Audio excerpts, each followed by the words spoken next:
I'd like to start going ahead and giving a little bit of a welcome, not extensive introductions, but mainly a welcome. I hope everybody can hear me well. My volume is okay. So welcome to this event. This is the second in a series of 3 that I organized. I'm Susan Boynton, and I've invited to speak people who are editors or have otherwise have care for and responsibility for peer-reviewed journals. And we have a great variety of different kinds of journals and experiences. Today's event will be focusing on what we call views from the inside, meaning the experiences of the internal workings of journals. And everyone will be speaking about this from a particular perspective. I'm very happy to welcome with me today the panelists who are going to give us then a series of different kinds of presentations. In a moment, we'll hear from Shannon Wearing, who is a managing editor, who's going to talk about the kind of flow chart of steps from submission to publication. And I will be following up on Shannon's brief presentation with some thoughts of my own that will expand upon a couple of points and also discuss gender issues.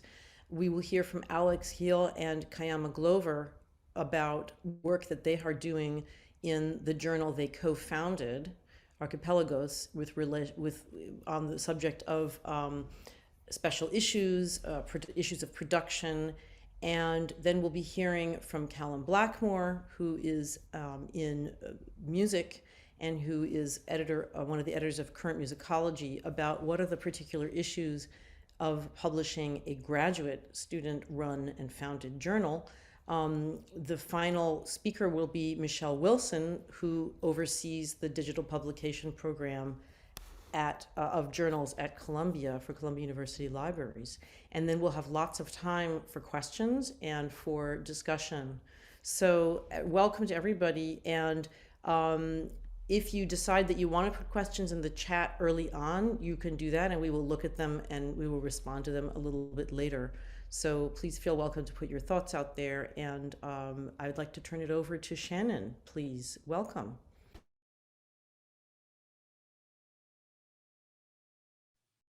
Okay, I think I'm now unmuted. Hi, everyone. Thanks so much for joining us. So first, I just want to introduce myself. My name is Shannon Wearing. I am a scholar. I'm an art historian, and I specialize in medieval Spain. And since 2011, I've also been working as an editorial assistant or copy editor at the journal Res, Anthropology and Aesthetics, which I'm now managing editor of. This is what the journal looks like. This is our most recent issue.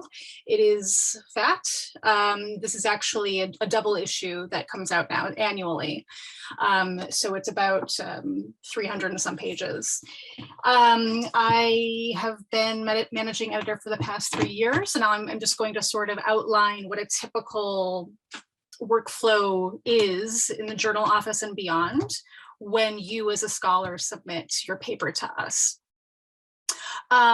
So the aim of this is to just be as transparent as possible. Please do feel free to pop questions into the chat and so forth. And also understand too that I'm using Res as a case study while recognizing that every publication is going to be different and have potential idiosyncrasies of its own. I should also mention too that you are welcome to pronounce the name of the journal either as Res or Res. So I think Res is the more correct Latin pronunciation, but because our editor has always said Res, that's what I call it.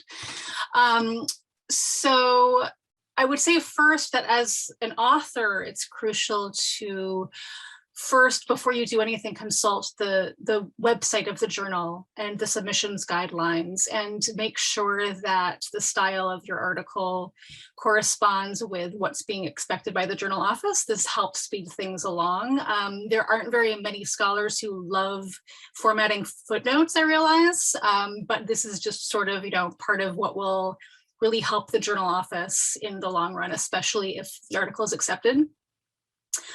I would also suggest that you are very careful to abide by the word count, especially at the early stages, bearing in mind that a given article, once it goes through peer review and is revised, that article is more likely to increase in length than shrink. And I think most journals have pretty strict limitations about what word count is, and this has to do with production and cost and things like that. It's certainly true for us, at least. What you don't need for us, and bearing in mind that we specialize in art history and anthropology with an emphasis on the object, on things. Res means thing or object in Latin. And bear in mind, you don't need high-res images or permissions when you first submit the article. So don't let that hold you back. If you have, a piece that you've been working on, go ahead and submit it. We're not expecting everything all of the paperwork to be in until the article has been accepted. In terms of the language, we consider ourselves an international journal. The working language is English. We have occasionally published some essays in French, but we would expect that the language be as fluent as possible at that stage. It doesn't need to be 100% perfect upon submission, but it should be, easily understood by the editor and the peer reviewers. And as I mentioned in the previous workshop, as when I kind of popped in as an attendee, that even if you can't afford a copy editor, just, even if you can get a colleague or friend to read it, just to make sure that your argument is coming across, that will be really helpful. And again, this will kind of speed things along over the course of the trajectory of your article and the pipeline. And I also want to emphasize that it's not, native English speakers need copy editors too. It's for everyone, because it's, when you're the author of a given piece, you've been staring at it for so long that it's easy to kind of lose sight, I think, of whether your meaning is getting across and if you're effectively communicating your ideas. So I highly encourage everyone, no matter your language status, to definitely either hire or enlist a colleague as a reader in advance of peer review. When you submit, we would also want to see a cover letter, and this is your opportunity to introduce yourself, mention your affiliation if you have one, your research interests, and I would also encourage you to, emphasize why this essay fits in with the interests of the journal and why it's appropriate for the journal itself. You will then be guided, and there is a link to what's called Editorial Manager, which is a software system that we use through University of Chicago Press, which publishes us. You will link to that through the submission guidelines, and it will kind of walk you through actually uploading all of your materials to the system. It's a little bit clunky. I would encourage you to, get in touch with whoever the editor or assistant editor is of the journal if you're having trouble using it, because it's not necessarily going to be intuitive, unfortunately. Once your essay and auxiliary materials such as images, and again, they can be low-res images, that's fine. Once all of that is uploaded, I, in the journal office, as the managing editor, will get an automatic message from the software letting me know that we have a new submission. So at that stage, I then go into the software, download everything, including the cover letter and all of that. I send it along to our editor. And at that stage, our editor, who's Francesco Polizzi, he will review the essay and kind of assess whether it's appropriate for the journal. Now, this is the point where, again, like different journals will have different processes and different paths to peer review, but I'm just kind of letting you know what ours is. It's not uncommon for an essay at that point to get a desk rejection, which just means that the editor has decided he's not going to move it forward to peer review for any number of reasons. Either it's not well written enough, it doesn't fit well with the journal. Every journal is going to have reasons why a given article is not going to move forward to peer review. Sometimes it's a matter of just, space and scheduling. It's just not realistic to be able to fit a certain article in. It depends on any number of factors. So that's something to bear in mind, that, you shouldn't assume that your piece is going to get forwarded to peer review necessarily. If it is forwarded to peer review, it take several months. I know I feel like our process is maybe slower than others, but I haven't talked to enough other editors, and I'd love to hear what Susan says about this with her experiences with what a typical peer review turnaround time is. We do the general policy is to send it to 2 different reviewers.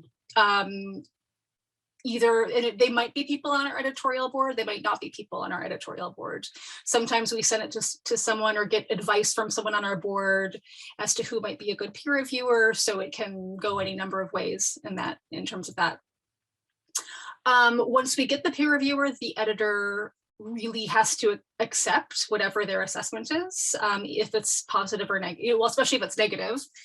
Even if the editor thought that it was in good shape, we really respect the peer reviewer and have to reject the article if they think it shouldn't be published. But we do try to provide as much feedback and constructive feedback as possible to the author when that happens. The timeline for revisions at that point, if your article is accepted, the timeline is can vary. It depends on scheduling, but generally we allow for several months. Once it is revised, I then verify that the peer review has been adequately addressed in the revision. Only then would we confirm that it is officially accepted and let you know when it's going to be scheduled. I then copy edit the article, and once it's in that state, and go back and forth with the author until we get it, to the point where it's just right and ready to be sent to the publisher. It usually takes at least 2 drafts actually to get it to that point. Probably because I'm very thorough, for better or worse. And that's when I send it to University of Chicago Press. At that point, it's proofread again by their editors to make sure it's in line with Chicago Manual of Style. And then eventually the author will receive proofs from the publishing company, from UCP. At that point, they can make little adjustments, but that's about it. The article is considered essentially final at that stage. I will spare you the details about the different versions of the electronic and print editions. Suffice to say that it does come out obviously on paper, and there's also an ebook edition. But I think that some of our other panelists are going to talk more about the publishing end. So I'll stop there. And again, please let me know if you have any questions about the sort of workflow that I just outlined. Thank you very much. It was very interesting to hear that there are two copy editing rounds. I think that's really interesting, because that helps quality. As we know, everybody needs as much editing as possible. And actually, something that I wanted to talk about is the copy editor, the role of the copy editor. In your case, there are multiple copy editors, so I was going to talk about the single copy editor. But to me, the most essential worker in publishing of all kinds is the copy editor. And this fact raises a whole host of issues regarding labor equity and gender. Now, the reason I say that it raises issues regarding gender is that many, if not most, copy editors are female. And most, in my experience, having hired many copy editors, are highly educated. They often have a PhD, or they almost have a PhD, or at least they have some higher degrees like an MA. And often these are people with very specialized background, working by the hour, at their own choice most of the time, working by the hour for rates that can vary somewhat. And as hourly workers, they are part-time, they're contract workers, they have no institutional protections in the job that they're doing, for instance, for illness, for circumstances that might prevent them from doing their job. And obviously, they're not given benefits when they're working for various publishers by the hour. And also, it means that journal editors have to work around the availability of a copy editor, the copy editor's juggling commitments. And I want to bring up the fact, so that I feel like the copy editor is in a situation that we should really think about. What are the ethics of our work with copy editors, and the ethics of of copy editors' own work and their juggling of commitments. Then there's some other matters I wanted to bring up that are more explicitly bound to gender bias, often unstated gender bias. So for instance, anecdotally, I can't say this scientifically, but anecdotally, female editors, more than male ones, report being on the receiving end of challenging behaviors that are exhibited by male authors and by male reviewers, much more often than male editors receive these kinds of behaviors. And I have to say, in my many years as a female editor and co-editor, I've actually, I mean, not that many years as a journal editor, but as editor of various volumes as well, I have to say I've been frequently called upon by all kinds of people, not only authors, in all different kinds of things related to the journal that I co-edit, which is Gesta, a medieval art history journal, also University of Chicago Press, like the one Shannon works with, to defend all kinds of decisions. I won't go into the details, all kinds that male editors typically have made without being questioned by a single person. And female editors, I think, like all female academics, tend to fall prey to certain kinds of assumptions about the nature of their labor. And typically, one could summarize these assumptions by saying that it's assumed that women will gladly do extra work without compensation. And I think this is assumed by many institutions, even institutions that claim to be highly equitable and highly respectful of all people. So I wanted to bring those up as structural issues, and I will only speak a couple more minutes. The other structural issues that affect equity and inclusion in journal publishing, and that I think we will want to talk about and take into account in our April workshop when we talk about proposed solutions to some of the issues we perceive. So some of the issues I would like to bring out are institutional relationships that exist and that must remain and continue, but need to be thought about, need to be carefully considered. Relationships between editors and their home universities, which editors get support for the editorial work that they do from their home universities, and which do not, and why. Why do some universities support editorial work and others not? Other kinds of sponsoring institutions which sponsor journals. Also the relationships between the journal staff and the publishers, that is to say the editors of the journal, others who do the copy editing for the journal or editorial assistant, and the people who publish the journals, the publishing house. Now these relationships tend to be kind of diffuse. There are a lot of short or small interactions, very time sensitive interactions with people in various locations, mostly people that you never see. And these are also rather horizontal relationships. They're not typically that hierarchical, but hierarchies shape and inform these relationships. And editors have to work with many professionals of all kinds that they never will see in person. And they have to figure out what is this interface between intellectual content creation, and the production of the physical object, whether it's a digital object, a digital asset, or a physical printed object. There are many different organizational groups, and there are many different subgroups in publishing, and they have different and competing sets of priorities, and they have their own internal organizational structures and hierarchies. So the economic factors are salient to any discussion here of equity and inclusion, because there are human costs for production, and there are material costs. And these costs include payment of honoraria to editors, hourly pay, as I just mentioned, for workers such as copy editors who are not full-time, editorial assistants. There are the salaries of the full-time workers who work for the publishing house in production. And of course, there are the costs that we're going to hear about in a moment from Kaiama and Alex, the costs of hosting content, the cost of digital content, the costs of processing, the costs also of printing, the costs of hiring people to do certain things, the cost of publicity.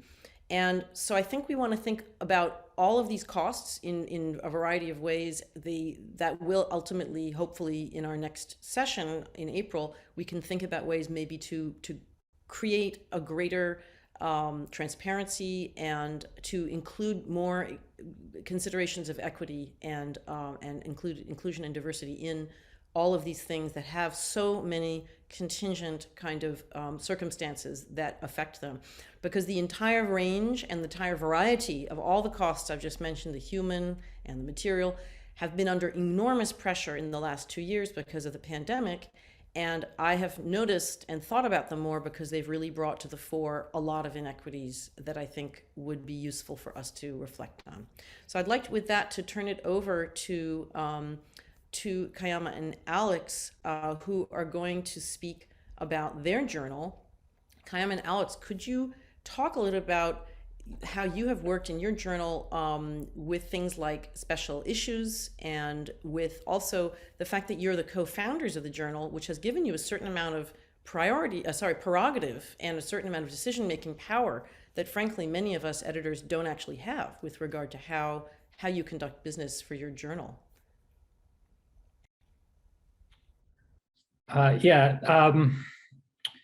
Let's talk about cost first, and then we can come back to the issue of special issues, since that is a niche concern. But cost actually involves, I think almost everybody here is interested in cost. Actually, our journal was born as a proposition we made to the NEH to lower the cost of production of academic journals. Our gambit was that by eliminating some of the database infrastructure that is used for most of the of journal production, in which the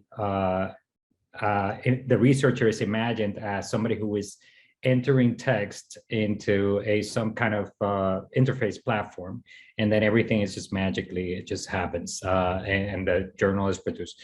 We figure that if we get closer to the seams a little bit, and also take on the role of production editors as well as editors, and try to meet our community of authors a little bit closer to those seams by making them transparent, eliminating the database, that we would actually reduce the cost of production by eliminating a lot of the things that make it seem seamless to publishers, but that actually drive and fuel the sort of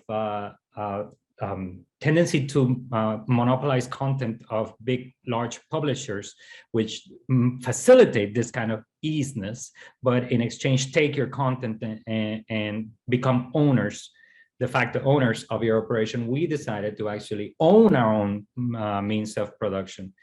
And in doing so, also reduce the cost. So this is what we proposed to the NEH. They gave us a startup grant to get going. We're very thankful for that. I was earlier talking to Jen Serventi, thanking Jen Serventi at a different panel, who was one of the officers that worked with us. After many years, we are still grateful for this grant, because the journal is now going on its 6th issue. And I think our gambit paid off. I mean, we demonstrated that it was possible to reduce the cost. And not only that, and we actually now influenced other operations, other journals, to try to pursue our path. It's not necessarily the best path for everybody, but it is a path that works for a lot of people, that allows you to retain control of all aspects of your journal. And with that control, of course, then you can actually make it open access, etc., while reducing the cost, which is the argument that people say that we cannot do this, open access thing, or we cannot, we need the people to help us in order to do this, and therefore, because of the cost it would take for us. And it's like, what we did was to show that actually we can reduce the cost mostly to what the copy editor charges us. Obviously, there's a privilege of Kaiama and I being able to actually work on the journal while doing our salaried work for the institutions that we work for Columbia and Barnard. That's not an opportunity that every editor has, to have a salaried work that allows us to actually include the editorial work we do as part of our day job, if you want to call it that. And therefore, besides that, everything else we do in terms of production costs is reduced just to copy edit. We do, for those of you technically minded, we do our workflow. Our workflow depends on GitHub and the conversion of Microsoft Word files into Markdown files. that then get piped into a Jekyll pipeline, which is a static site generator that creates our issue. So we are able to produce one of the things that we do that is innovative in terms of our production is that out of the same core files, we're able to generate the website and the PDFs automatically. I and a couple of others build software that allows us to do that in order to be able to reduce those costs. So that said, it's important for the cost conversation not to think that we are by any means the norm. On the contrary, like I've been saying, we are the exception, a gambit, a new way of doing things. The norm is usually to use things like open journal systems for open access journals or other bespoke platforms that presses like University Press of Chicago or Oxford, et cetera, provide for their authors. And those costs at that point then rise because they have to pay for the salaried employees that they have on staff in order to make journals possible. We don't have that problem. We can do our journal just ourselves. One of the reasons we do this has to do with also the sort of inequalities in the academy. This is part of the theme of that we're exploring in this series, is the theme of diversity. We don't feel that people of color have the same type of access to mainstream infrastructure. Not the same. I'm not saying we don't have access, or also that we may not be happy with the terms of access to mainstream institutions, or to give some large monopolies possible power over the intellectual integrity of our operations, and therefore control of what we do at every level was really important. It is really important that we retain control, and perhaps in ways that other demographics don't feel that it's important to them. Kaiama, sorry, I saw you wanted to say something, to add something. No? Not in any way that would interrupt you. I can follow if you've got more to say, for sure. I think I can wrap it up there, because I think I hit several notes that are control, reducing the cost by eliminating several third-party functions and absorbing them within our small team. Something that I didn't mention is also one of the things we had to give up, because you do pay a price for like the reduction in cost, is this constant adding of new articles that a lot of journals do. After Web 2.0, this possibility of being able to simply add a new article as soon as it came in through the pipeline, that's something that we had to sacrifice. We don't necessarily have to do it, but it just makes a lot more sense with our workflow to go back to the periodicity of issues and behave as if we were a print journal that had a time to breathe between different issues, as opposed to the always on, always new article type publications that we see more and more in the academy. I could talk more, but I am going to let Thank you. I want to hear from Kaiama too. I'm going to be circling back later to this whole question of the platform. So I'm going to just sort of put in a little teaser there. Okay. I see we're a little over time already, so I will try to be concise. I just wanted to, okay, good. I wanted to add a couple of things just to what Alex was saying, and he did hit the point, which is the fact that we aren't necessarily the norm. And I will reiterate that this is not perhaps the best system for everyone, but I'll say there are a few elements of the way that we do things that you know, I can articulate explicitly what they are that make this possible for us. Notably, the fact of a certain willingness to learn and engage on the part of our copy editor, and I'd say ourselves / myself, meaning we have our hands really in the mix on the production side. And that has meant also having a copy editor we worked with who was very much up for it, up for learning our system, up for learning Markdown at one point, up for learning a workflow that took some bit of an upfront investment to yield what we have come to see as a more viable workflow. So I'll say that. And also the fact that this gambit continues in a sense. We are young. This is our 6th issue. So we do have manageable content. We have manageable incoming submissions, etc. So it is something that, as Alex said, we're able to maintain with our own labor and the labor of an up-for-it copy editor. We'll see what happens as we grow. This gambit is ongoing. And part of what we've been trying to do from the outset has been to be extremely transparent about how things are going and extremely transparent about our workflow. I put in the chat earlier that our workflow is on our website. It's something that is visible to our authors and visible to other folks who may be thinking of doing a journal similar to ours. And the last point on that is that our journal is hybrid, right? So Alex is right to say that we are an online journal, but we're very much still operating in a traditional manner in terms of a print journal, both in our periodicity, but also in sort of the way we think of ourselves and the way that we present ourselves to our authors and to our public community. With that, I'll segue into the other element that you had asked us to talk about today, which is the special issue. And I think a bridge that might be mentioned is the fact that because we've done so much work to establish a clear workflow, this is something that we've been able to hand to special guest editors in the short time that we've been publishing. Meaning we've had 2 special issues. We've had one, issue 3, and we're just about to launch another, to publish another, hopefully this month. And in both instances, we've been able to bring our guest editors on board into this system in a way that's very clear, to put them in contact then with our copy editor, and to keep this sort of workflow very transparent and apparent to those that are kind of taking our place for the time of a particular issue. And what we did want to also share about special issues, in some ways, yes, they can be a great deal of work. They can bring on some complexity to the publication process, but we want to be clear to what extent special issues for archipelagos have been really an absolute treasure, something that allows us to kind of survive into the present, but also gives us confidence in the future of our journal. So Alex and I, this is our baby. This is something we founded. This is something that we've been kind of operating on all fronts and in all elements of. And the special issues have been a sort of proof of concept that this is something that can outlive us, something that has a community that can nourish and sustain it independent of the 2 individuals who we are, with our changing commitments and careers and all the things. And so the special issues, in a sense, have been sort of a continuation of the cultivation of the community, that the community that Archipelagos is looking to enter into. The first issue, I'd say, which was special edited by Jessica Marie Johnson, was our first experiment, and inviting someone to hold our baby was extraordinary, because it also meant, so Jessica, Alex will remember this, what this meant.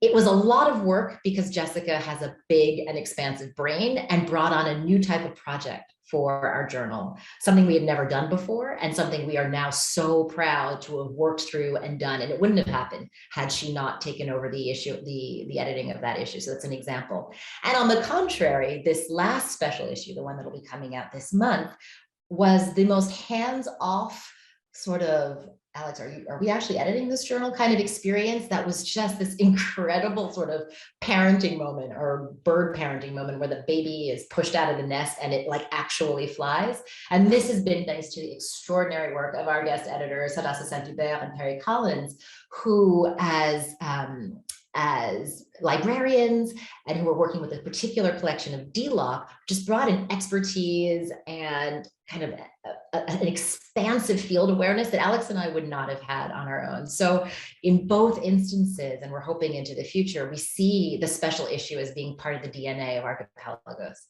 both for the reasons of content and community expansion, but also again as this proof of concept that the way we built the beast is something that's sustainable and transmissible and has some sort of longevity. And maybe the last thing I'll say is, in the case of the first special issue, and something I think Alex and I both hope will continue, is that the special issues make room for junior scholars, for example, to get some hands-on skills with more or less guidance from Alex and myself on how to put together a special issue, how to network and grapple with senior scholars, with other authors, right? So there's this kind of mentoring part that was, I think, integral to the putting together of the special issue. And in the case of the one coming out regarding D-Lock, I think the editors in this instance were not those who often get invited into producing content for peer-reviewed journals. And this is something we hope to continue as well. So really touching and highlighting the expertise of people throughout our field in the various roles that they have. So I shall stop there for now, and we can come back if you have questions. Well, thank you. This is incredibly inspiring. And I have to say, for me, and I have a feeling also from my co-editor of Gesta who's listening today, it also inspires a degree of envy because, those of us who are co-editing journals where we don't have that prerogative, we can't make those decisions, that we can't decide to do things differently because we're coming in midstream to something that's been published since the 1950s or 60s, and that the people who make the decisions typically are the publisher. Sometimes it's the scholarly society that runs the journal that will decide which publisher should publish the journal. But this is something we'll talk later about with Michelle Wilson, is how do these decisions get made? But for instance, the idea of the special issue, which is so appealing in a journal like the one that I co-edit, it's not really an option because, in fact, we were actually told or warned by our predecessors not to do special issues because it can create a backlog, depending on the kind of journal, which if it doesn't publish that many articles, and it has consequences for the publication, the production schedule, and also it has consequences for the pipeline. So in effect, sometimes it's not a possibility. And the other thing that's so appealing is this idea of sustainability and inclusivity that you have created, which we can try to do in small ways, but there's nothing like your own decision-making process that you can have control over. So I think that idea of control is incredibly compelling theme, but for all that I have very little autonomy as co-editor of Gesta, I would say also that your example is inspiring of the workflow in 3 languages that's publicly available. And I think that in our next workshop, we should think a lot about how journals, even that have a much more traditional or more conservative way of functioning and operating, can do things to create greater transparency and inclusion. So I'm very excited by this. The last thing I want to say to respond to what you were saying, just because I didn't say it earlier and I wanted to fit it in, this question of the platform and of the content management system. So we use Editorial Manager, which is a very clunky. I mean, it really front loads a lot of difficulty on authors, even if you do various kinds of not customizing, but configuration. And so I think we've become aware lately, there are really quite serious issues. There are barriers to inclusivity just in the use of the choice of a platform, which is, again, a subscription platform. People are paying money to maintain this platform. It requires a large staff to troubleshoot, a professional staff. Anyway, so I think these are really important questions, is where is the labor front loaded, or how is the labor distributed? And you've really solved that so beautifully. Speaking of labor, I'd like to pass to our next speaker, Callum Blackmore, because I'd like Callum to talk a little bit about the particular conditions and circumstances of being the editor of the work within a journal, which is edited by graduate students, was founded by graduate students, is entirely run by graduate students, and always has been, which is Current Musicology, a very respected peer-reviewed journal. And Callum, could you tell us a little bit about what are the particular issues that come up when you have a more self-selected population, of a community that's more self-selected, that is graduate students running the journal? Oh, yeah. Well, just by way of introduction, I'm Callum. I'm a graduate student in historical musicology here at Columbia University. And in 2019, I was editor-in-chief of Current Musicology, which is a biannual music studies journal which publishes in the fields of historical musicology, ethnomusicology, music theory, and the philosophy of music. And as Professor Boynton mentioned, is administered entirely by graduate students in the Columbia University Music Department. And I think current musicology is a really interesting case study because it touches on a lot of the issues that we've been talking about today in terms of cost, in terms of platform, in terms of hybridity. In its current form, Current Musicology is a journal that's kind of caught between two worlds. On the one hand, we are an open access online journal published through the online platform, which is administered by Columbia Journals, run by Michelle Wilson, who you're going to hear from in a moment. So you can look us up and you can read all of our issues entirely free. No subscription, no library access needed.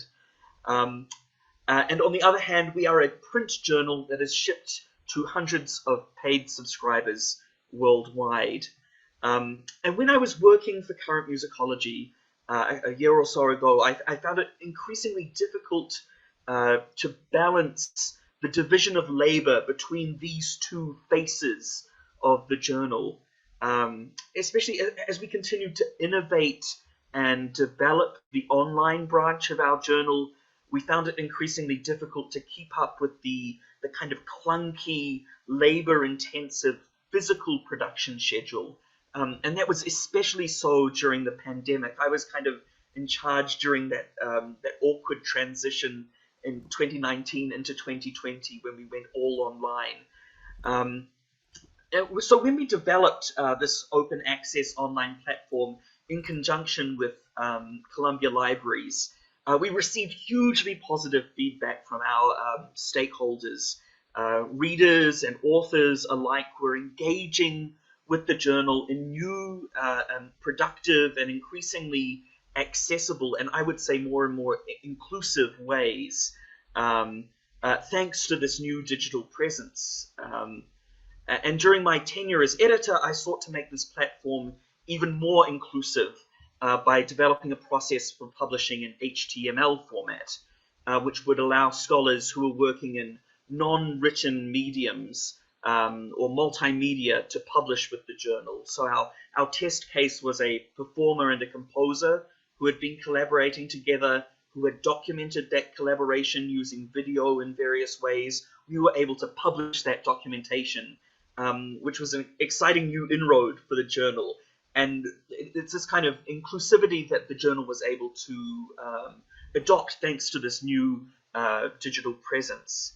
However, we were struggling to reconcile these digital advances with the practical requirements of publishing the journal in print. Selling printed journals to subscribers is the primary means through which Current Musicology makes money.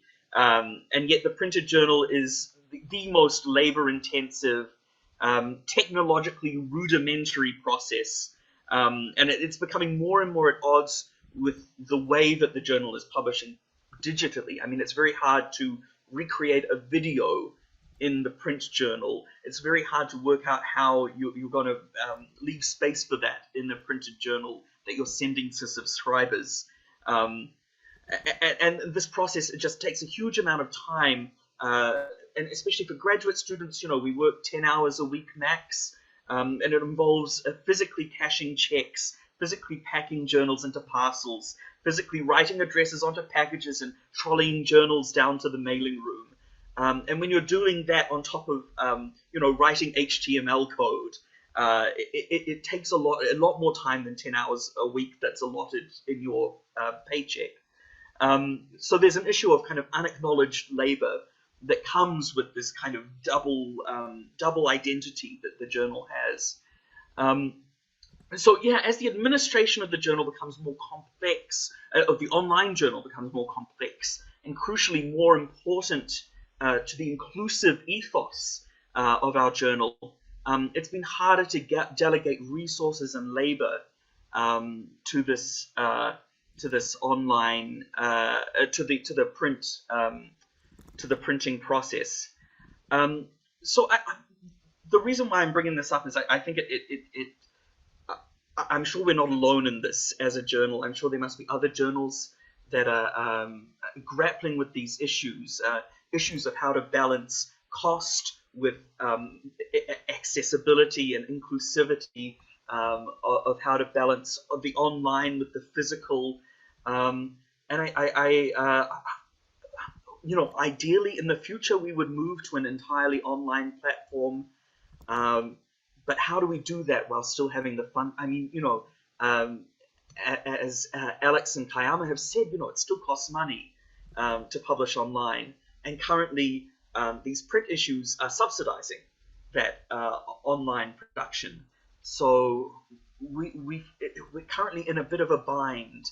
And I felt it was important to be kind of open about these issues here and bring them, kind of air them, and maybe hear what people have to say in the questions. And I'd love to hear if there are any other people who are encountering those issues, because I know that the current editor is trying to work out we're always trying to work out a plan, a way forward.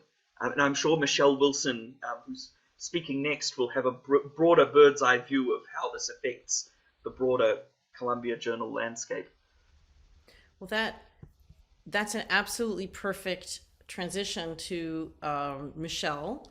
And Michelle, I know we're running slightly late, but take still the full time, because we've cushioned in a lot of time for this event to have lots and lots of time for questions and discussion.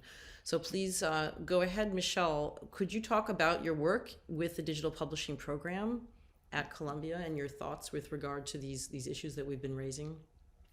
So I am the digital publishing librarian at Columbia University Libraries. I run our digital publishing program, which has a few different arms. We publish a wide variety of digital scholarship projects, but journals is one of sort of our flagship offerings. And we publish currently about 30 titles in our journals program, and they are very diverse in terms of discipline. Although they all have some Columbia connection, but we publish journals that are affiliated with our law school, in the humanities, the sciences, medicine. And so the program is quite diverse. And we in the library are in the journal publishing game because for a few different reasons. One, because we are a library, we're interested in providing access to information and increasing openness in information. So our program is entirely open access, and all of the partners who work with us publish their journals, like Current Musicology, entirely openly online, although a lot of them do have a print component. The other reason why we publish or have a publishing program in the library is because we are interested in helping to bring the means of production back within the academy and giving more community control to the people who are acting as editors and working and laboring on these journals.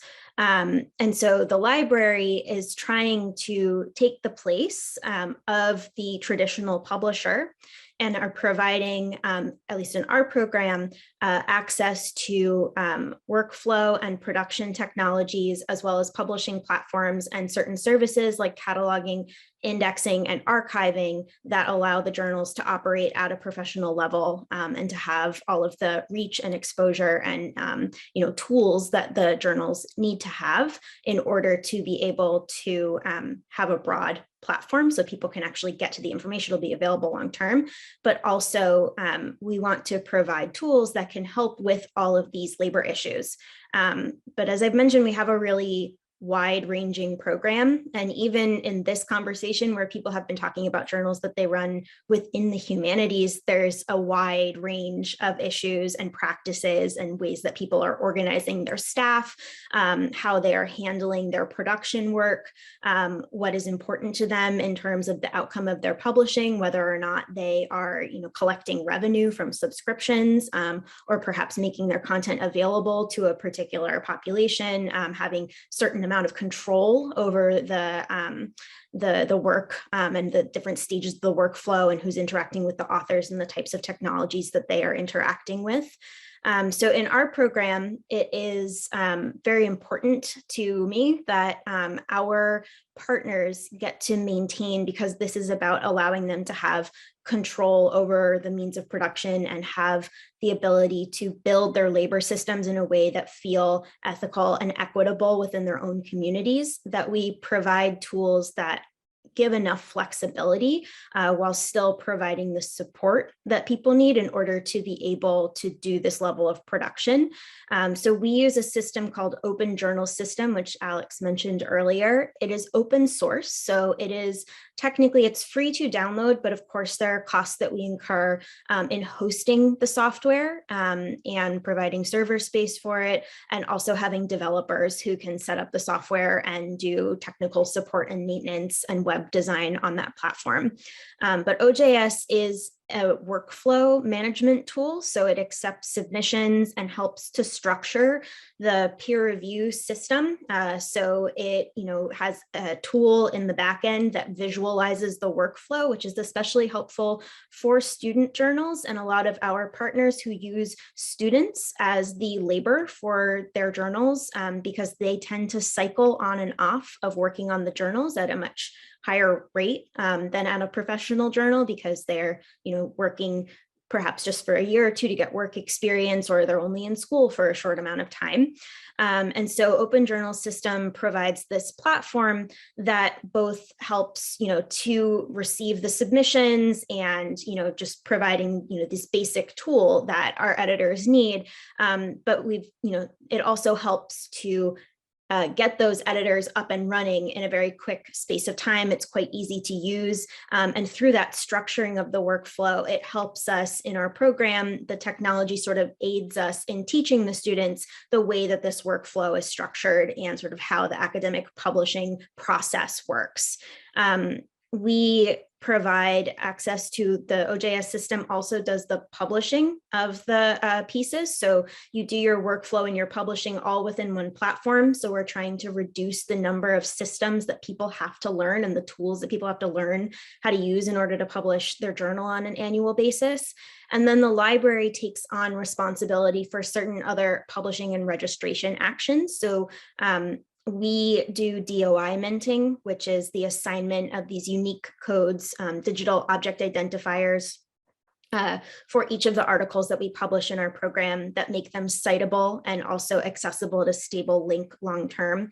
We archive our content in the university repository. So if the journal ever went out of business and came down offline, the content would always be available in some format. And so those are the kinds of publishing actions that the library takes on in order to relieve our journal editors from having to figure out how to do those actions themselves. And this is part of this balancing act that we have as a library publisher, which is that we want to be able to make this process accessible. And, that means through the technology, but also something that's achievable for student editors, for people who haven't run a journal before, to be able to get up and running on our software, and also not to have this mountain of tasks that fall on them in order for them to be able to, run a successful journal. And it is a bit of a balancing act on a regular basis. As our program continues to grow, we've added 4 to 6 journals per year for the last 3 years. So we are a growing program. And we want to figure out a way that we can provide tools that help with these, to manage the labor, to structure the workflow, and still provide that flexibility to our partners while not overwhelming our program. So some of the things that we are not able to provide in the program are copy editing or production services. So some of our journals have to either contract those out, figure out how to manage that among the group of people that they've brought together to work on their project. So whether that's recruiting, another person who wants to be the copy editor or wants to learn how to do the typesetting. And we can't provide any marketing services. We do not do printing. So there are limits on what we can offer within the program in order for it to be sustainable long-term. And that means that there are sometimes partners who are interested in joining our program because they're attracted to the ethos of the program, or they're very interested in making their content openly available, which, aside from making it more accessible to an audience who might be without the privilege of the library access or the funds to subscribe to the journal, it significantly raises your citation rate to have the content out there. So there are lots of reasons why people want to join our program for all sorts with all sorts of motivations.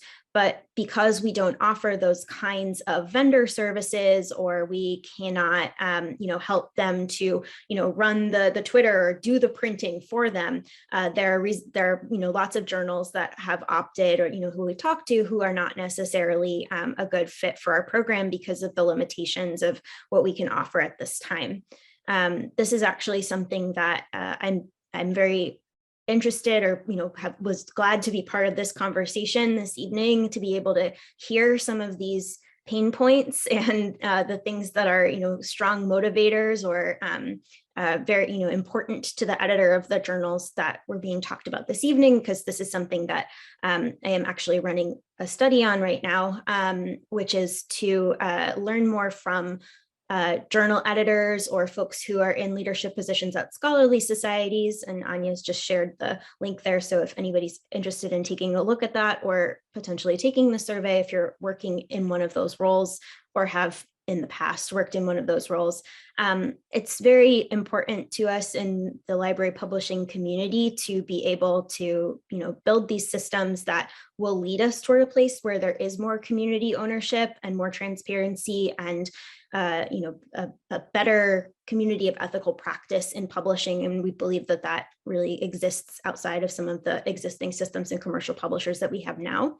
But trying to figure out where, in terms of these priorities and the pain points in terms of how we organize labor and the kinds of tools that people need in order to feel like they can do their publishing effectively, library publishing needs to fill those gaps and figure out where those kinds of things are. And that's part of the work that I'm trying to do at the library.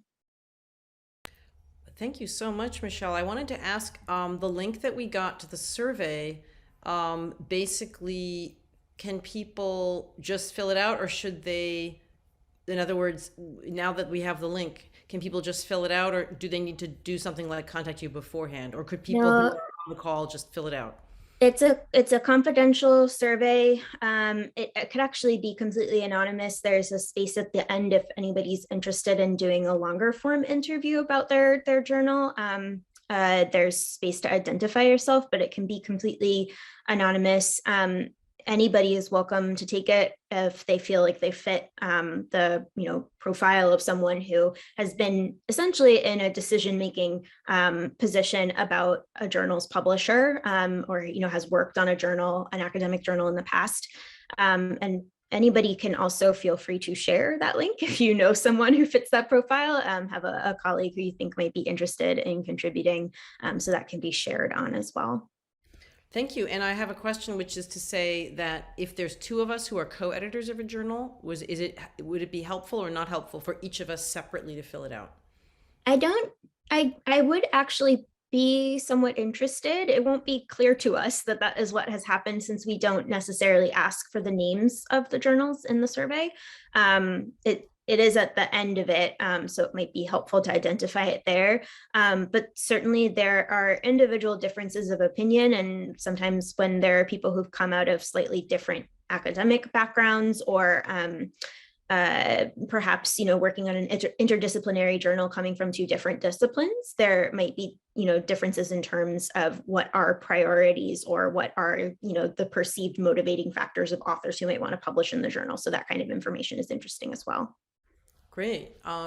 So I actually would like to thank Michelle very much for this really, really rich set of observations and remarks, and open up the chat to people who would like to ask questions. I know I have a question.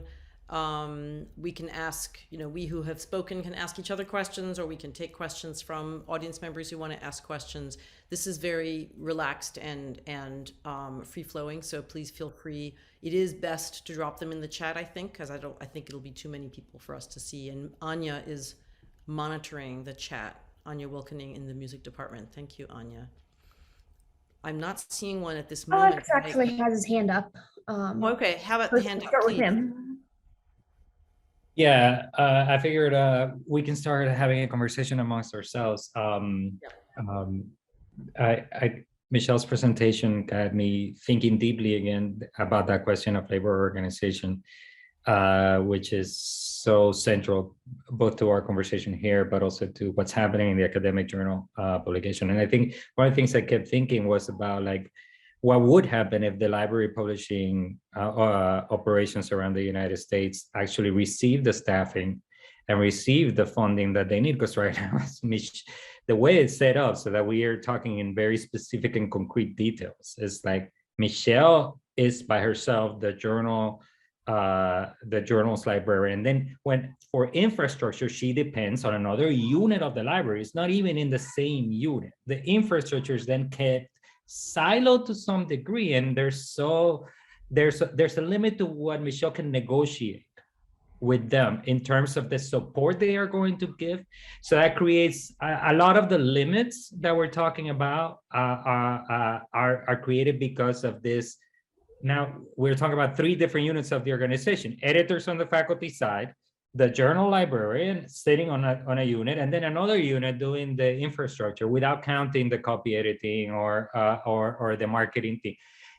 But I can imagine what would happen if we actually had a library publishing operation that would be just as staffed as Oxford University Press, for example. Like, imagine that. We're talking about like 20 people, like just run, and which would include that, like the infrastructure people would be there in the same space as the people doing the editorial work and coaching work that Michelle does.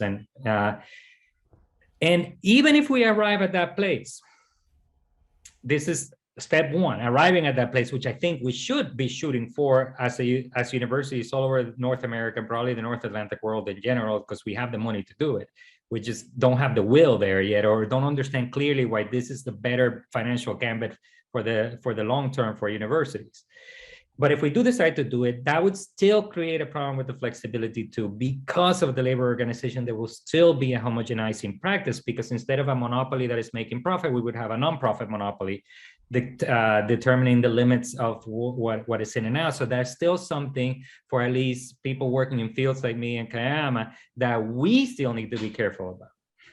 So the proposition of us having complete control it's not necessarily exclusive of what Michelle does, because literally we partner with her, and there are things that we are, like the library is still our publisher, even if we control the publication process. But Michelle helps out with a lot of stuff, and there are things we want Michelle to do, and we also want that institution.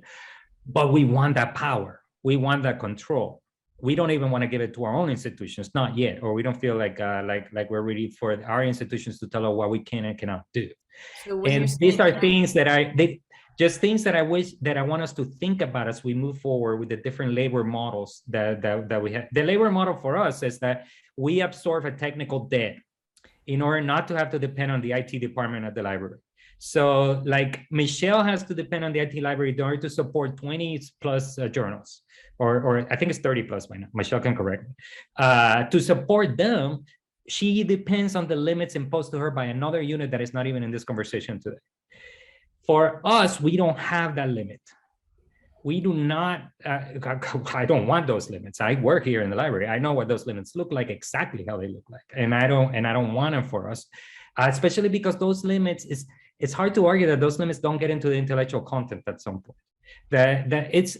For me, I'm not convinced by the idea that one can be intellectually independent when you don't control the infrastructure. Because say, for example, Susan, when you want to do multimedia stuff or you want to do a special issue, now they're telling you, no, we don't do that because we can't do that. Our template does not allow for that. You are literally sacrificing your intellectual goals. You're like what you want to do. And I guess what I have to say is that 2 things. Well, I'm going to say what I'm going to say, and then I'm going to say what Diane just put in the chat. Which is basically what you're describing with Michelle's situation is very similar to the kind of artificial division of labor and processes that exists with a publisher, like a thing that's published by a separate publisher, that is the different departments, right? What I was describing earlier was those relationships, those horizontal relationships that you have to negotiate. It is in fact like what you described as the publishing program. Now, as Diane Riley, who happens to be my co-editor with Gesta, is saying in the chat, this is an argument for merging some facets of university presses and library publishing programs, because in fact, it is often, and I think this would be a great discussion to really spearhead in April in our next meeting. It is, in fact, often something that I wonder about is like, what is the relationship between the university and its press? And not every university has the same type of relationship with its press, right? Columbia, Chicago, they're all different. So there's a financial and economic basis for that relationship. At Columbia, it's been recently, I think, renegotiated in certain ways. So as you're saying, Alex, these are creating false constraints, in fact, because when I say false, they're not intellectually authentic constraints. And they may be pragmatic, but they're not intellectually authentic. And so those kinds of constraints, could they be perhaps attenuated by thinking in a more commonsensical fashion about these things that Michelle has brought up and that Alex has brought up? And I'd love to hear what people are saying. I think Diane has a really good point. I also would like to go to the question that has come up, because this is the first question that's a question. It's for Callum. My question is for Callum, says Lizette Acosta. Sorry, I can't see the name. I don't know why it's dark. I can't see the name above there. Now I can see it. Acosta Cornell says, greetings. My question is for Callum. You said that your journal is published both online and print available through subscription. How consistent are the subscriptions, and does it cover the cost? So could we hear from Callum about that before we move on to the next question in the chat?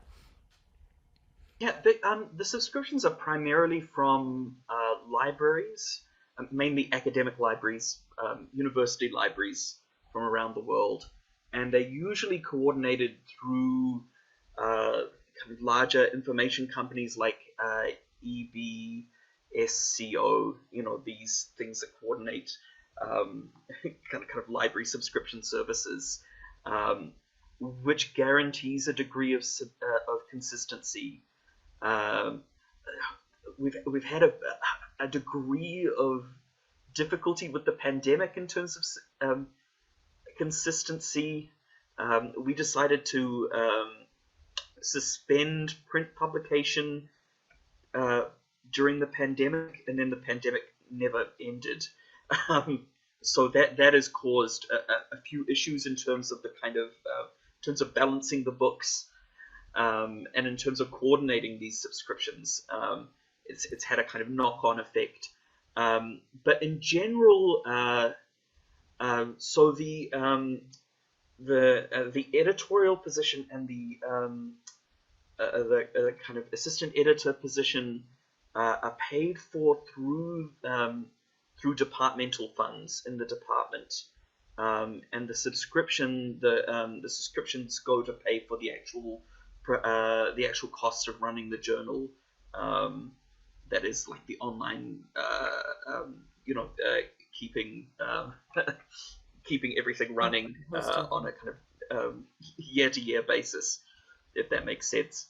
Well, Callum, I would say, though, I've been on a number of editorial boards. I've been involved with a lot of journals. I would say this problem of the instability of subscription numbers, I would say this is actually a larger reality that has occurred, that happened before the pandemic too. So I think it would it would be really interesting at some point to have statistics and talk about that. But I think it's been not only a big problem for all journals, but also generally has been an issue.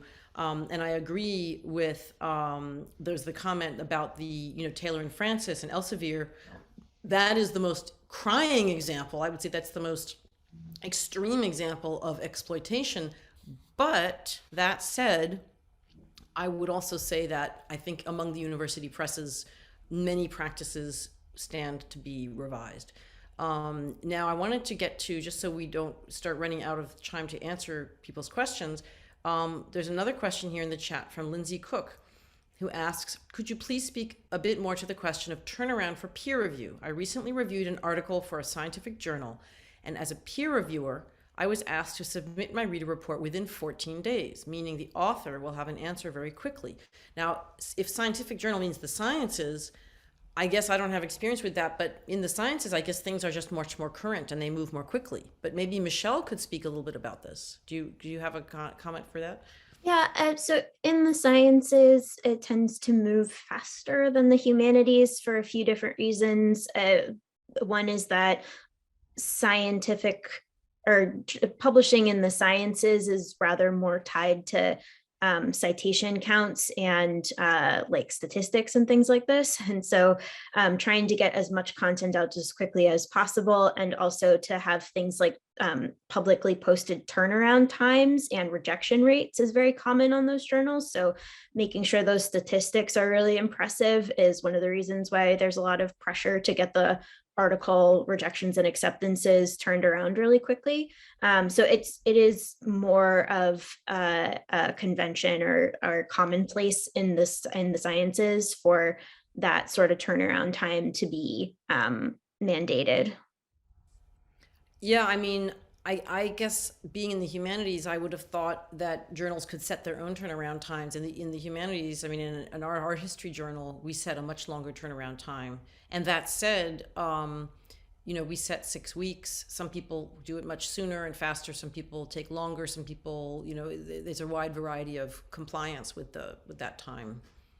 But yeah, it's also more common for those journals to be publishing on a rolling basis, like Alex and Kaiama talked about, how that's becoming much more of a norm, and that's very commonplace in the sciences and medicine in particular. And so the desire to get the article done in 6 weeks time, done and dusted, is much more there because you're not waiting to compile it into an issue. Yeah, I mean, something that Shannon didn't say. Oh, Kaiama, were you about to say something? I'm sorry. Go ahead.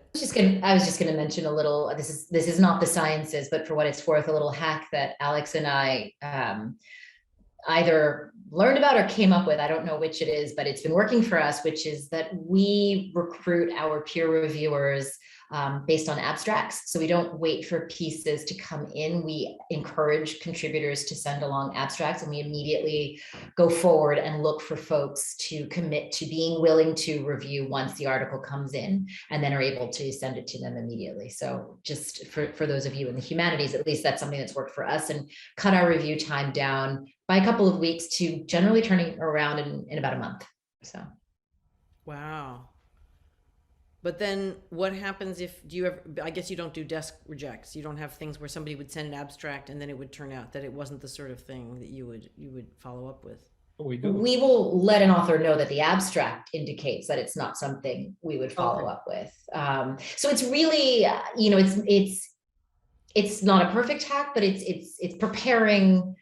It's giving us, so how it is, right? You ask a reviewer and oh, I'd love to do it, but I can't get it to you until such and such a time. It's a way of sort of laying the terrain so that there's a general sense of the greater or lesser urgency in the timetable that we've found, either psychologically or logistically, makes everyone at sort of the same pace. Now, of course, we let our reviewers know, and it has happened where someone sent in an abstract and they don't follow up with an article, or they let us know that article won't be coming for another 6 months, at which point we say, thank you so much for agreeing to review said article. Turns out it's not coming, or it's not coming, in the time that we thought. We'll come back to you. So it's more conversation on the front end, but it does make for a quicker review process generally. Yeah, it's great because it gets them to put it in their calendar. I was just going to say one thing that Shannon may have wanted to talk about, but maybe didn't have a chance to talk about, was this question of the time to production. Because one of the things about production in traditional journals, I'm not saying that it's easy. I'm not one of those people who thinks, oh, it's online, that means it's easy. But when we go through sometimes as many as 6 sets of page proofs for Gesta, it means that our production, like our issue that's coming out in April has been in page proof since December. And that's the standard. And so when people submit, from the time that we upload the article for production, it takes several months, because once we upload it, it goes into page proofs. It's already gone through a copy editing process. So this is the same it's about the same with a book, with a university press. It's about a year between, when the author feels that their journal article is finalized and when the actual copy is available in PDF online or HTML online or in print. Shannon, did you want to at all talk about that? Because people often ask about how long is the pipeline? And that's the production calendar. Yeah, I would say it's also about a year. So you're saying that for Gesta, they go through multiple rounds of proofs then? Yeah, we have first proofs, we have second proofs. Typically, then we get more corrections, we do third proofs, and then we do the paginated copy, which is when all the separate different article proofs are now in one paginated issue, and further issues come up at that point that you notice that you never noticed until it was paginated. And then the paginated ones keep on going until we have approved it for print. And Okay, that yeah, process can be 6, sometimes more even, can be about, Diane can correct me if it's been ever more than 6, but yeah, it's a lot of, and we read it and the copy editor reads it and the authors read it. Not everyone. I mean, the authors typically read one, we typically read all, and the copy editor reads one, but like there's a lot of reading that goes on into Yeah, that. for us, we do more of the work on the copy editing end. So I'm doing a lot of the work, before the article even gets submitted for proofs. And then we really only have I guess 2 rounds of proofs, because you deal with the individual proofs that the author receives, but they really only see one proof. And Yeah, the then author- I yeah. see the what they call the whites, which is the full Well, manuscript. that's what I meant by the paginated, the whites, yeah. Right, yeah. Yeah. But before it gets into that stage, we also have 3 rounds of edits, because both editors do a very, very, very heavy edit, and the copy editor doesn't edit, and then it goes back to the author. So there's like it's a lot of editing before that stage. So that has a little bit, but that calendar has a bit to do with the materiality of the journal being in print, and the image corrections and so on.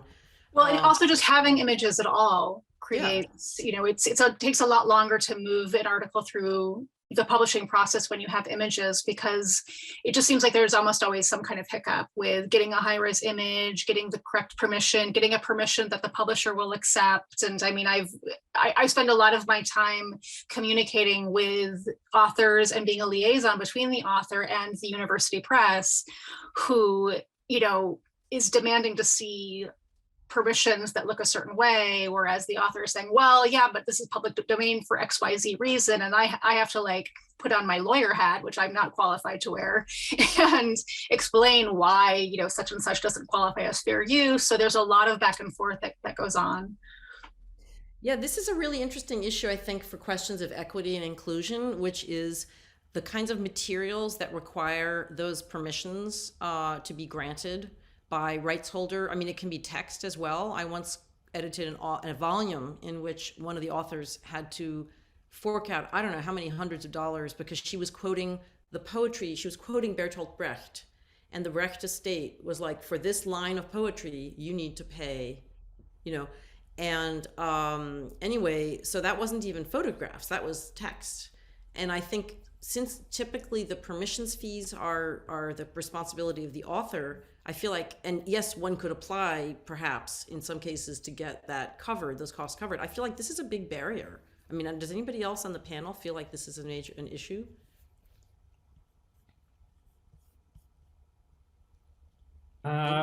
Because production doesn't involve communicating with too many parties, which creates bottlenecks, it goes a lot smoother for us.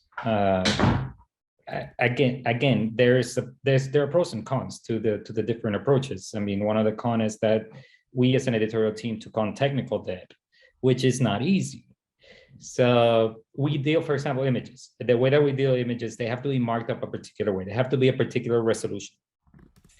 The rights have to be set up. But because there's only one person dealing with all of how that works, it goes faster. So like it just adds like a day of work maybe for me to take care of all the media in the whole term. Just one day, 8 hours. But what about permissions? Are there things that require copyright permissions, or are these newly generated images that are intellectual property of the people who've submitted them?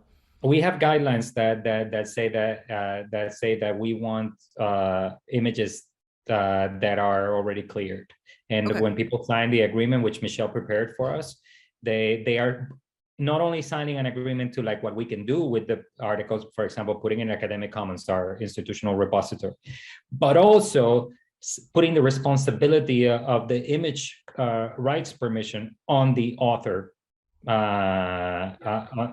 Which is a lot of journals do that, so we're not reinventing the wheel there. That we make the author get the permissions, and what I'm saying is that's a lot of work in for many authors, and that sometimes can involve, and also can involve a lot of cost. I mean, it's a huge. We ended up actually hiring an editorial assistant to help with it's that intense, the permission. I'm I just surprised with how complicated it, because it has never been that complicated for us. And I think one of the things is that we just tell authors, listen, just take a picture yourself. If you want this or that manuscript in here, or this or that screenshot, just take it yourself. Then you will be the owner of it, and then it's fine. Just give it to us, and then you agree to give it to license it to the journal. I think it depends on the kind of material, because Gesta has been published now for like 70 years, and it's not a new concept. This permissions thing, it's a pretty heavy duty, and it's very North American. It's very legalistic. So I just realized there's a thing in the chat. So here's a question for Shannon from Joe Ackley, and everyone may pertain to a larger question of accessibility. For desk rejections, is there a protocol or etiquette for asking for feedback? What might the author reasonably expect? I mean, I think usually it is reasonable to say, as Diane said, speaking as the editor of Gesta, we've had people ask for the feedback for desk reject. Sometimes we send it up front in the rejection letter, make suggestions for another journal that could be more appropriate, or ways the submission could be adjusted to be more viable. And sometimes we don't say that much because it just seems like something people just sent in a kind of an aleatory fashion. So yeah, Diane has answered kind of on behalf of both of us. How else would people like to talk about this issue of the desk reject? It's challenging. I mean, we tend to just, our default is just kind of send out a minimalist desk rejection that says, the editor, after reviewing your essay, has decided not to submit it for peer review because it's not a good fit for the journal, and because scheduling issues, and giving some basic reasons. It's frankly not often that the author follows up. It's quite rare, in fact. There have been times when I have then said, okay, well, these are the reasons why your article was found to be either not quite the right fit, or because it just content-wise, you can often just tell that it's going to require more editing than is really worth, right? And I've had a couple instances where authors were not too happy about that and let me know about it. But in general, it's been, it's a pretty a cordial and minimal correspondence, definitely minimal correspondence. But I'm curious as to hear what other editors have to say about it. Anybody else? For us, it's very much in line with what Diane said, which is it varies, but we would never send like a form, like a form reject. We generally articulate at least one reason why. And as Michelle said, there's a distinction between, and Diane really, a distinction between an article that's not right for us and an article that we wouldn't want them necessarily to send to another editor. If you understand what I'm saying. So, we do make that distinction, but communicate that pretty explicitly and with, the maximum decency that we can. Thank you. There's a question. Sorry, yes. There's a question from Michelle. Yeah, who can participate? That's what I was going to ask. Michelle, who can participate? Is it limited to the Columbia community? It's evolving. So before I came to Columbia, there were a number of projects that had been taken on that had no connection to the university, and those became a little difficult to maintain over time. People move around institutions, and there wasn't necessarily any sort of like tie to our institutional program. I didn't really know, the folks that were in charge of those programs, what they were doing. So we switched the program to being that the program at the time of the application needs to have a Columbia connection. So someone who is a faculty member, an officer of research or instruction, or of the libraries needs to be the signatory on the publishing partnership agreement. So if there is a Columbia community, so Columbia Barnard, our medical center, one of our graduate schools, if there is someone who has that connection, who can be the signatory on the initial agreement, we can start from there. And we recognize that, the editorial boards and leaderships of journals changes over time. So if someone has, started off a partnership with us and we can establish that relationship while there is a Columbia affiliate who is part of the initial project, then we feel comfortable with that project sort of evolving where it will from there. Thank you. And I see a really pertinent, also to the whole discussion of images. I thank you to Shannon for supplying the link to Kate Rudy's article, which is a nice, delivers the issues in a nice package. And Ginevra Kornbluth, hi Ginevra, she has this really useful comment as an image supplier as well as image user, because Ginevra does very high quality photography. Art photography. I would like to encourage everyone to think carefully about what rights they expect authors to request. Indeed, we as co-editors of Gesta, we think carefully and we question it, but we're kind of powerless, I would say. Several journals have started asking for e-publication rights even when no e-version is planned, or for rights for all media. I hate to see authors have to pay for things unlikely to be used, and I can't afford to just throw in all different kinds of rights without charge. Anyone trying to make a living, let alone finance their research by leasing image usage has to charge according to use. And what we find with Gesta, and in fact, part of the reason that we are now very happy to have an editorial assistant helping with this, is that places like the Vatican museums, like I think we've all heard of the Vatican, right? And they don't want to give the required rights, which is endlessly renewable, eternal, I guess appropriate for the Vatican, the eternal ability to maintain in digital repositories. Some of them require that the technology impedes the ability to download the image. And we only found out the other day that in fact, University of Chicago Press does not impede the ability to download the image. I thought it did, but apparently it doesn't. I mean, it's just they're so stringent, these requirements. And so we've even had to have authors commission drawings of objects that they wanted to have an illustration. They wanted to illustrate the object in their article. It was crucial to their argument, but they could not get permission from the Vatican to publish their photograph. So they commissioned, was my idea actually, they commissioned a line drawing of the object. And so this is, I mean, art historians in general have a huge burden to deal with all of this.